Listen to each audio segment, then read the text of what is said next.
She says, I absolutely know what haunts Sandy as a grandmother is hearing her daughter's voice in her head and hearing her grandchildren's voice in her head. Dr. Phil, I felt my daughter's spirit the moment she died.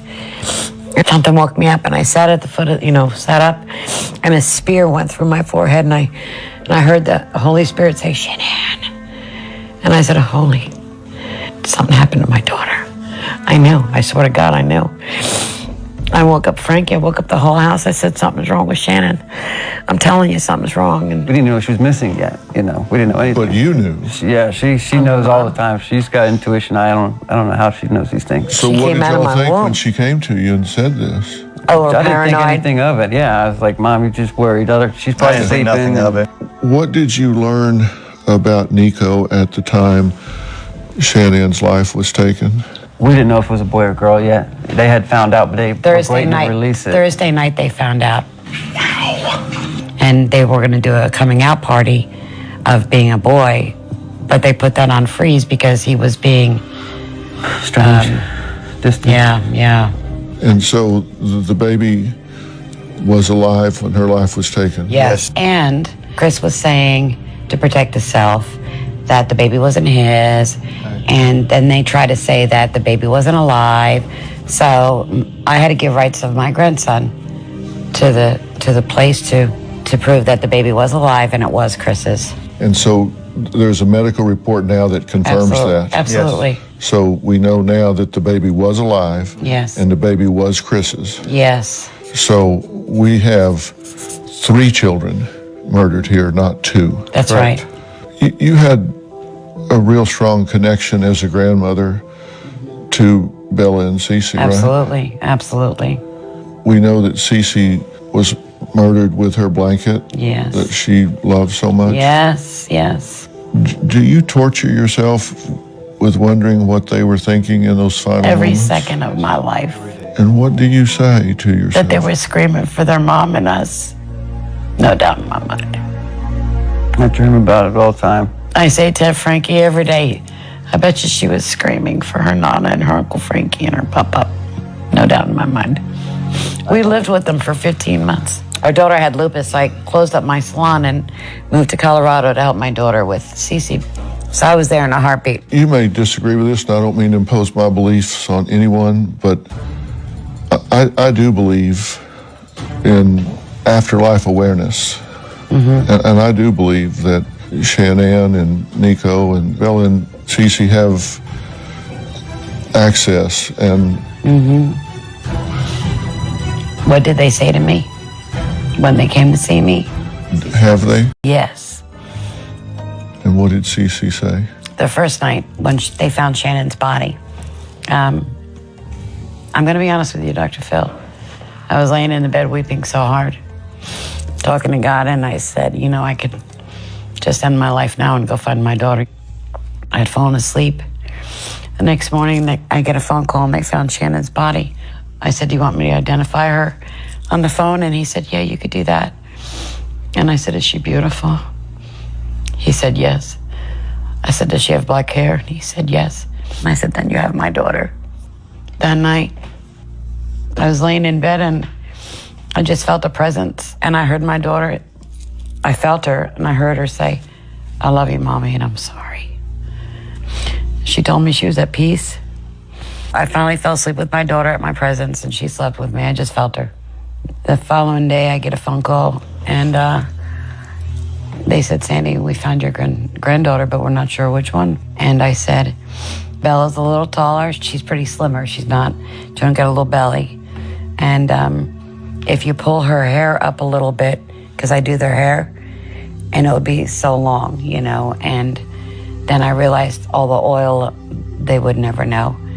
So they said, who's the one that wears a pull-up? Right.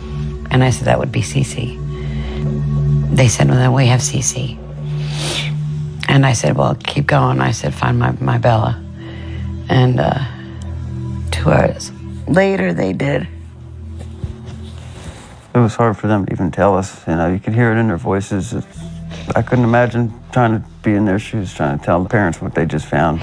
Yeah. And it was 2 hours later that they said they had Yeah, found she was Bella. at the bottom of the drum. And their skin was falling off as they were trying to get them out. Everybody needed so much therapy after that. Our hearts just go out to all of them that work so damn hard on this case. And you felt Cece and Bella's presence. I felt Cece's presence. She was first. And she goes, "Hi, Nana." And I could see her, but in my mind, you know, but I could hear her.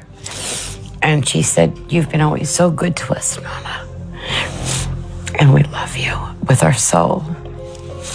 And I always took their face and kissed them all over. And she grabbed my face and just kissed me all over. And Shannon said, "It's okay now." And we gave kisses, and she turns her to her left. And then Bella came in, and Bella went like kind of like, "Hi, Nana," you know, just like the way she, I don't know, just the way she did it, yeah. And she said, "Guess what, Nana?" And I said, "What, Bella?" And she said, "I can go to Walt Disney World anytime I want." And I said, "That's right, Bella. That's right." She thanked us for loving her so much. And that's how you remember those two. Yes, after I saw Bella and Cece, and then Shannon was standing there. I could see her body, but like kind of like see through, and then just her upper part turned, and then I couldn't see who was handing the baby to her, and she handed me my grandson, and it's just like Frankie. It's crazy, but looks just like Frankie. So he's beautiful. He's beautiful. Do you have any suspicion that this mistress has had anything to do with this? Other than mind games, I don't know. It's hard to tell. Her looking up wedding dresses, and my sister, it's just all weird. It's all strange. She was looking for a book deal money at the beginning, and how much did Scott Peterson's mistress make off of her murder in her book? It's everything she Googled is what we read in the 2,000 pages. But that's not keeping you awake at night? No, not at all. I sleep peacefully Just know knowing what they went through keeps me awake at night. You know? I think I sleep peacefully knowing that they took me in at night, and they love us. They are always there. They're always in our house because they know it's safe there. Something happened to change him across time. I think him cheating is what changed his whole mind. I think that's what turned everything. Someone got into his head, manipulated him, and told him that, hey, I don't want a guy that's already got kids and a wife. I want to start fresh with someone that doesn't have all this. And I think got through his head. And well, maybe it was, like you said, Frankie, about the sex, but also, 4 or 5 times a day? I mean, with her, and besides the fact looking up porn and Googling my daughter before she died. A new life. But you get a divorce, right? He wanted a new life. He didn't want all that. So he wanted a new life, so he took away your life. Yeah. And his family's life. Very Yes. selfish. Yeah. Was there a time before this that you recognized that Shannon was in danger? Never. When she was in North Carolina visiting, we noticed he was being real cold. I mean... But still, never would have thought. But never, he was too nice of a guy to just do all that damage. When she went missing, we still didn't think he did that until we saw the interview. It was like... When you saw the interview of him standing in the driveway, and... I wanted to fly there immediately. That triggered you. Oh, yeah, live. You saw what I I'm laughing and giggling. You saw what I said about that interview with Duping Delight and all of that. I mean, to me, that... Keeping his arms crossed and swaying. And it was pretty clear to me that he had done something horrible at that point. You knew right then. I knew that morning. Well, once we knew that all the doors were locked from the inside out, the only way in or out was the garage. But we still didn't think that he would do something like that. We thought maybe he'd put him somewhere, and that was the last thing that ran through our mind. I called 17 times that morning. I called everybody: the school, Chris, my daughter, the neighbor, called everybody. Was there any time that you believed him? No. Not at all. Never. Never believed him. The thing about the ridiculousness, the tragedy of this, you would have taken those children in a heartbeat if he didn't want them, right? I was their godfather. So. You was taking them I would have that. fought tooth and nail for him. It makes you wonder if that's why he did it, because Bella saw it, or Or that was already in his And our plans, daughter would have you know? moved on gladly. You know, the process of a malignant narcissist is, you know, they look at things only from their point of view. And as I've often said, your story goes a whole lot better when you're the only one telling it. You're thinking it through in your mind. You don't think about what's going to happen when that first question gets asked. And you go, I don't know. You were supposed to believe me. Yeah. And now you don't. I don't have good answers. I don't have good cover. I don't have... That's why he repeated himself. And it was just all about him. He didn't think about you or the children. Why do you think he's telling the truth now? Why do you think he's doing Because he this? found God, I think. It's eating him up. I think he wanted to say it then, but he was too embarrassed and too sick of himself to... I mean, I couldn't imagine. We thought we knew the guy, and he was a pretty honest guy. And You know, I'm Dr. sure he Phil, has we loved him. We loved him like a son, and Frankie loved him like a brother. I just don't understand. I think it's eating him up, and I think he was more than glad to talk to somebody for 5 hours, sitting in a box 24/7. You took a position to not support the death penalty, right? Knowing what you now know, would you feel differently? Yeah. Oh, yeah. You would? I would Wow. act different in court, that's for sure. I didn't, you know. I would have said a lot more in court. I was for the death penalty all along. He's still in there for life, so... What would you have said differently in court? I think the Italian would have came out of me, honey. Knowing Bella suffered like that. Yeah, to hear my granddaughter beg for her life.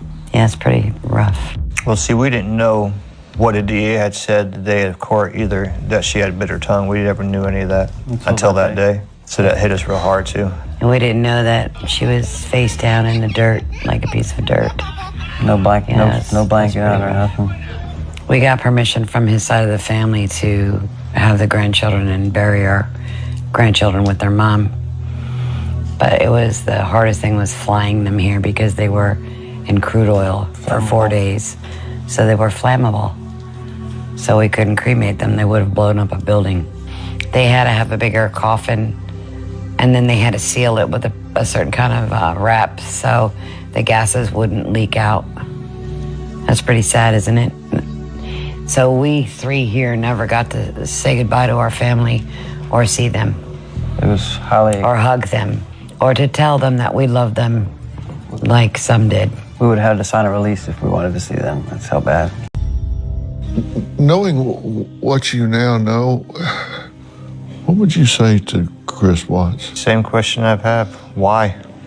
How could you? Why? Just... I don't even know what to say to that. Why didn't you just walk out the door? We found out what you did. Why did you do it? There's nothing that I can imagine why you would do that to your family.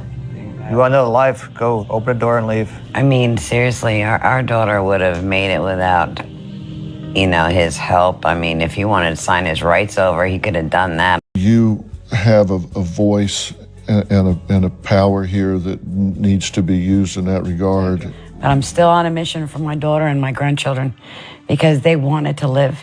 They had the right to live. And they had beautiful lives. They loved each other. They loved their family. They loved everybody that was around them. But Mama's here. I'm right here. And I'm going to stand up for them, Dr. Phil, if you'll allow me and you help me. I have a very big platform and you're on it right now, and I hope you'll stay on it. Absolutely. Our viewers, Dr. Phil viewers, they're very sensitive to this story. If they want to honor her by making donations to specific charities, where would you like them to do that? The Missing Exploited Children, St. Jude. I like the St. Jude and the Lupus Foundation, of course.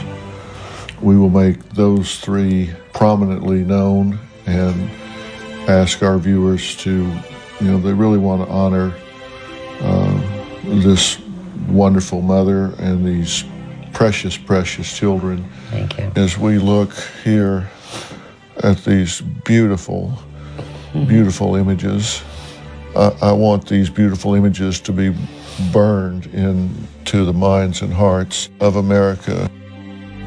Thank you for talking to me. Thank you, Dr. Phil. Thanks for watching, and before we say goodbye, we want to take a few minutes to remember the lives of Shanann, Nico, Bella and Celeste, who were taken from us far too soon. Loving, caring mother and a friend.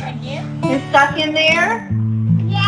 Just watch her videos and just say how much they adore what she did and how she treated her children. I am at ease in the arms of a woman. Although now most of my days. She touched a lot of people in her life. Oh, so good. It's so good. 1,000 miles, place I was born. Is it that good?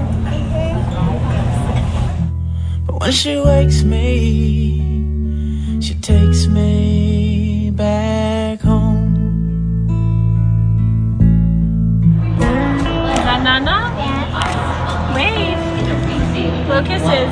She is very well loved out there in this world by a lot of friends, and a lot of people don't even know her.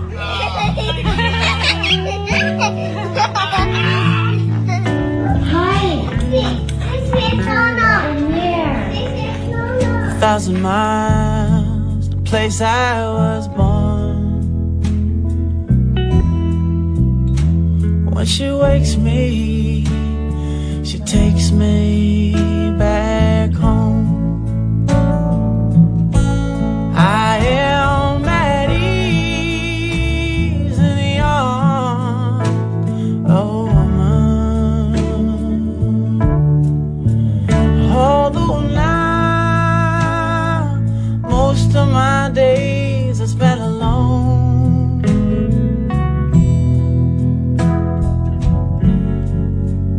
1,000 miles, the place I was born. When she wakes me, she takes me. Yeah, when she wakes me, she takes me. Yeah, when she wakes me, she takes me back home. When she wakes me, Say thank you, Papa. she takes me. We say thank you, Papa. Thank you, Papa. Thank you, Nana.